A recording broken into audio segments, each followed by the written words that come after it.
इस सभा को संचालन कर रहे रामगढ़ के उप प्रमुख न बल्कि प्रमुख कहा जाए ओम जी, और गरीबों के आन बान शान, बेजुबानों के जुबान, विधायक न बल्कि रामगढ़ के मंत्री, हम सबों के नेता आदरणीय सुधाकर सिंह जी, गार्जियन बाबू हरिद्वार जी।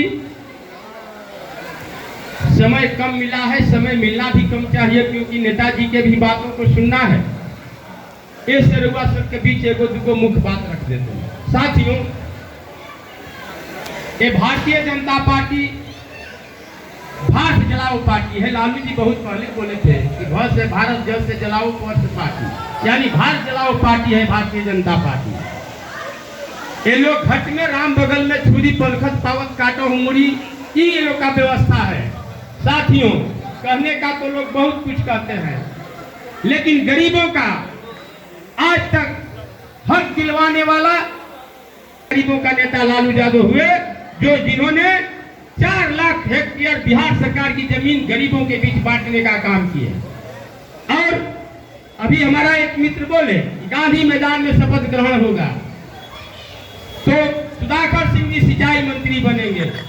सुधाकर सिंह जी सिंचाई मंत्री बनेंगे तो जान जाइए कि शिवचंद्र राम राजस्व मंत्री बनकर आएंगे आप सबों के बीच गरीबों को जमीन बांटने के लिए। क्योंकि जगता बाबू जब सिंचाई मंत्री बने, आदरणीय रमई राम राजस्व मंत्री बनाए गए थे इस सरकार में। साथियों, सुधाकर सिंह जी बहुत होनहार हैं।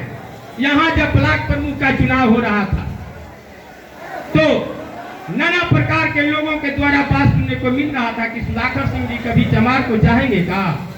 लेकिन यहाँ का विधायक अशोक सिंह जी दिनेश पासवान को चयनित किए थे प्रमुख बनाने के लिए, लेकिन सुधाकर सिंह जी कहे कि हमारे पास 7 गो बीडीसी हैं और किसी तरह से हम यहाँ की चमार की बेटी को प्रमुख बनाकर छोड़ेंगे, इसलिए आप लोग घबराइए मत। और साथियों, बनाकर दिखा दिया। आजादी के बाद आज इस रामगढ़ का प्रमुख बनी तो एक दलित की बेटी बनी। ये सुधाकर सिंह का सोच है। गरीबों का हमेशा ये मदद करने वाले व्यक्ति हैं। भारतीय जनता पार्टी वाला मंच पर चढ़ता है तो अनाप शनाप बकते रहता है, लेकिन अब बकने का समय नहीं हुआ। अब तो बहुत लोग बक लिया, अब जाने का बारी है।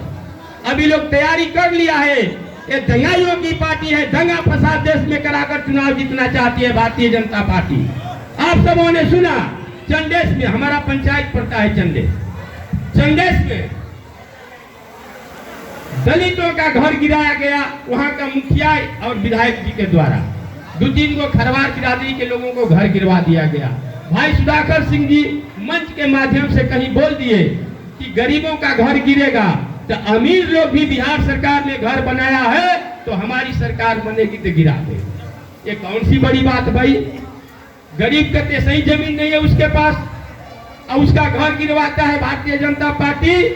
और तियरा में पोखरा के पीढ़ी पर हमारा बिरादरी के लोग बसे हैं, वहां भी 3-4 बार सीओ के द्वारा नोटिस भिजवाया गया कि जल्दी घर खाली करो, जल संचय योजना के तहत हम पोखरा खिलवाएंगे। साथियों, हम लोग इस बात को लेकर यही सुधाकर सिंह के यहाँ गए।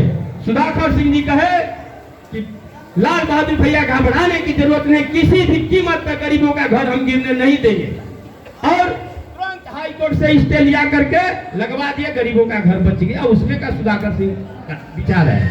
वैसे व्यक्ति को हम लोग रामगढ़ का प्रतिनिधित्व देने जा रहे हैं कि जो सदन में उठेंगे बोलने के लिए तो सबसे पहले ये आदमी आवाज उठाएंगे तो गरीबों का आवाज उठाएंगे साथियों। इसलिए सबसे पहला काम गरीबों का दायित्व बनता है कि गरीब लोग एक मंच पर होकर और बात है बहुजन लोग जब आवेला बहुजन वाला लोग तब कहना परिचित थे। बड़की बहुत बड़ा कैंडिडेट आई बना पर 40 वर्ष वोट आप लोगों ने देता रह गया। ख्याल करिए, कांसी राम साहब के समय में बहुजन के कार्यकर्ता को वोट राजनारायण राव को टिकट मिला और हम सबों ने उनका मदद किया। लेकिन मायावती जी का जब शासन काल आया तो अभी एक आदमी बोले कि हवाई बाबा, तो बहुजन में भी हवा टिकट लेके होता और कहता कि हम जीतिए जाए। साथियों, रामगढ़ का लोग इतना कमजोर नहीं है कि जो 6 वर्ष सवेले रहा है आदमी और एक गरीब एक पिता तार के लिए गया है तो आदमी कहा है कि भैया तक चले जाते हो, भैया तक पहुंच जा, वही जब तार मिला था। साथियों, आज भैया जी क्या कर दिए, वो आदमी बहुजन के जाके हाथी के कंधा पर चढ़ रहा है कि नहीं भैया।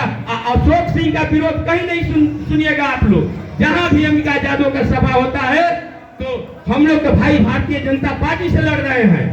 नीतीश कुमार से हमारा लड़ाई नहीं है, हमारा बहुजन से लड़ाई नहीं है, हम लोग भारतीय जनता पार्टी से लड़ रहे हैं क्योंकि नीतीश कुमार को चक्का का स्टेपनी है, वो आदमी किसमें सेट हो जाएगा उसका कोई दायित्व और उचित नहीं है। इसलिए नीतीश से हमारा लड़ाई नहीं है, हमारा अशोक सिंह से लड़ाई है, हमारा अंबिका यादव से नहीं लड़ाई है। लेकिन अंबिका यादव जहां भी मंच पर बोलते हैं तो अशोक सिंह के खिलाफ नहीं बोलते हैं बल्कि सुधाकर सिंह के खिलाफ हमेशा बोलते रहते हैं।